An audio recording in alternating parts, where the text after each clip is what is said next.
Selamat pagi, kali ini saya sedang berada di Jalan Setunggal, Kelurahan 8 Ilir, Kecamatan Ilir Timur 3, Kota Palembang. Seperti biasa, pemerintah Kota Palembang melakukan kegiatan gotong royong dan kali ini dipimpin langsung oleh Wali Kota Palembang, Bapak Haji Harnojoyo.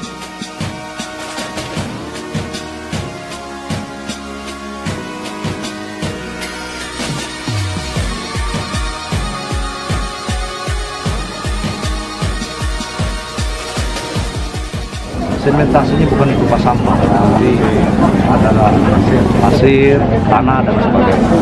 Artinya kesadaran masyarakat terkait dengan buang sampah sudah luar biasa.